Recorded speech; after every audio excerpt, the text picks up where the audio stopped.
What's up guys, welcome back for another Yu-Gi-Oh! Pro Duel video. Next match, Cross-Banlist Cup, second match here of Group A. As you see, Dark Matter, Heretics, Dragon Rulers, from back in 2015. The deck didn't really live that long for us TCG players, right? And in the second list we have Dark Armed Return, Dead Return, Return Dead, from back in 2008, late 2008. Jerry Wang's list, as you see here, first place, I believe back then from a Shonen Jump, not really sure which one, but Cyber Valley was very new. Well, it wasn't really a new card, but especially for the Dark Armed Turbo variants, you know, Cyber Valley did so many things, right? Banish cards and gaining some extra, some extra draw power as well, recycling capabilities, so I definitely like Valley. Second list, Dark Matter, Dragon, Heretic Rulers, Dragon Rulers as well. I mean, the deck doesn't need an introduction, right? So which deck will, at least which deck does have the advantage? Again, thanks for all the votes here. The poll, and as well here in this video, there should be like an exclamation mark on the right or in the upper right corner of the video. Click on it and then you will see the question, like, again, and as in previous video, which deck will win the next matchup? But more of that, you know, within the next couple of moments. So as you see, I believe most people prefer Dark Matter Dragon, I guess, or you know, the Dark Matter Dragon Ruler variant, and I think I can definitely agree. Then power creep, etc. I don't need to explain that, but still, it has proven in the past that there are still possibilities, right? I mean, you don't have to, like the first that comes to my mind, the Stango Plant, for example. The match still needs to be played. It feels a bit awkward since both decks heavily rely on OTKing your opponent, and especially with this new opening rule of 5 cards. Again, the Teledad / Dark Arm Turbo will, you know, just use the regular opening hand of 6 cards as it was before the update, while the newer decks post 2014 or starting in 2014 will use the new implementation, right? So opening with only 5 cards. So it's quite awkward since both decks don't really have a first turn power play. I mean, if you look at the Dark Arm Dragon deck, sure, I mean, and then, you know, for the time, but speaking against the Dragon Ruler deck, I'm going first, Crush card maybe? Mind Crush, Trap Dust Shoot, to interrupt a big play from your opponent, Torrential Tribute, to hold off your opponent, but that's pretty much it. There is no extra deck to make, so again, it feels awkward if Dark Arm Dragon is the deck that's going first, and same for Dark Matter. Or same for, the Dark Matter deck. Both decks don't really want to go first. So here in this situation, I believe he did go first, or did I miss something here? Yeah, indeed, it did go first. And the beautiful part here is that if he uses Dark Matter Dragon, I can banish multiple monsters from my deck as well. So basically fueling my Dimension Fusion here. So banishing the Demok pre-errata, by the way. The Dark Matter Dragon deck does run double breakthrough skills, so banishing Jinzo possibly was needed as well. And this is definitely an OTK thanks to Dark Lord Zerato, again not once per turn, and that lets me, you know, to go for game.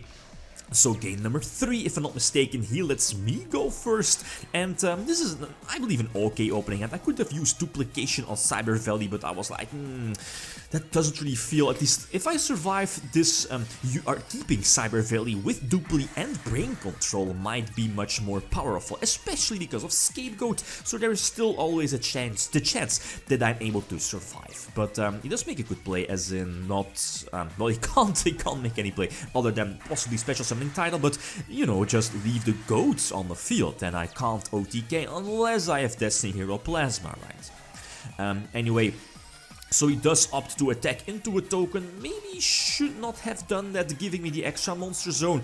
Well, yeah, then again, Plasma, but yeah, it's only one Plasma, so I'm not really sure. Anyway, so yeah, still having to do goat tokens here, kind of banking on the return, still being live, not getting destroyed during my opponent's turn. But again, Cyber Valley giving me the extra draws, but no extra plays. So the Dark Armed Dragons are not live, Plasma, there it is not live, and yeah, there is indeed the Dimension Fusion, but yeah, indeed, I stacked it on the top of my deck with the Cyber Valley effect, and that's what I liked about Valley back then. Before, you know, Jerry used it in his build, it wasn't really that common of using Cyber Valley, but Jerry Wang back then, I'm not really sure if he was the first or the only one piloting it in that particular Shonen Jump, but you know, I mean, Cyber Valley does so much for the deck.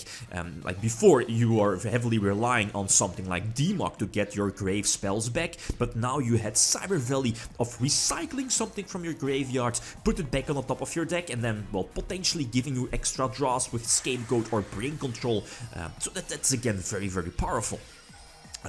Going first again feels very awkward. Mind Crush on something. Yeah, indeed, Mind Crush. I think I had to call the Majugar Z, Legendary Majugar Z level 8, since if you did have that one, it would always have been game. You know, like any Hieratic going for attributing it for the Majugar Z equals into Dark Matter Dragon shenanigans and popping the valley, so I think I had to use Mind Crush but calling it wrong and see his hand, and yeah. What can I do? Dark Matter Dragon, or at least yeah, Dark Matter, yeah, indeed, it's not once per turn, so you can just keep fueling your graveyard, fueling your Dragon Rulers, right? That's basically it. So also, as you saw in the list, Redox is not a main deck, made some small changes to the list, like adding Upstart Goblin. But Redox, heck, even Tempest wasn't really that common in the Dark Matter Hieratic Ruler deck, since you can just send your two big rulers to the graveyard with Dark Matter Dragon, as in Blaster and Tidal, and that's basically it. You don't need Tempest, you don't need Redox. It's basically, you know, just those dead cards you might open with, and that's not really too good, especially with Dark Matter Hieratics. So him going first, going for Messier 7, not really sure the deck runs Bouncer, is it Photon Strike Bouncer? Yeah, the rank 6, but again, this feels very awkward, setting both Return and Scapegoat as well, and I believe, yep, the Scapegoat was lured out with the effect of Sue. And now I think I'm forced to change Scapegoat, but the huge problem here is that, you know, activating Scapegoat, I can't special summon or, well, yeah, summon during the same turn, so I can't use Return here to defend myself, and he does have the perfect card combinations to establish a very nice board, getting, again, the second, or yeah, Wing Beat, getting rid of the potential dead back row or the potential threat for my opponent, and some extra Dark Matter Exceed shenanigans, giving him some extra beat 6 indeed, and there is the Gaia Dragon with some trample damage, attacking over defense, and yeah, this is of course more than enough to attack for a game. So I think we have a well-deserved winner, right? Yeah, what can we do?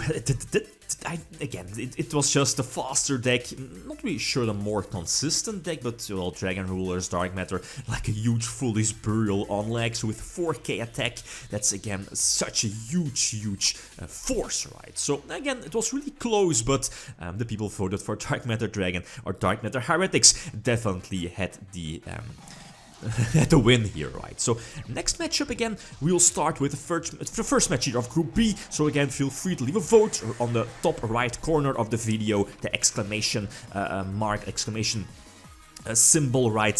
So again, which deck will win the next matchup? We have, or we should have, Satella Knights versus Heads. So that's Hands, Artifacts, Strat Tricks, a deck from 2015 versus a deck from 2014. So again, an extra duel, basically again to extend the video, not giving any spoilers like always, right? So I think I got to... No, the opponent did start, right? Not really sure about this.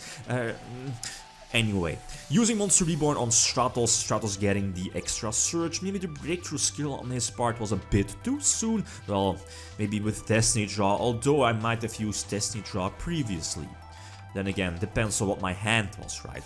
And this is definitely one of the problems that the Heretic deck has. It's not really too great at top decking. Especially because if I don't have a monster, like top decking Tefnuit or something like that is again also a dead card. I mean, that's something you have to keep in mind if you're playing against that particular deck. Just don't set any monsters if you don't need to, or if you're sure to survive. So again, that's something to keep in mind, right? But again, I think we have a well-deserved winner for this particular match. Yes, again, like always, feel free to leave your predictions for the next video, like comment as well. Comments are also being featured every video at the beginning. And again, as I mentioned before, upper right corner of the video, the question, which deck will win the next match, the next video. It will be uploaded during the next upcoming days, right? So Satellars from 2015 versus Head from 2014. Okay, guys. guys, that's it. Thanks for watching and feel free to leave a comment or a like if you enjoyed the video. Lithium signing out.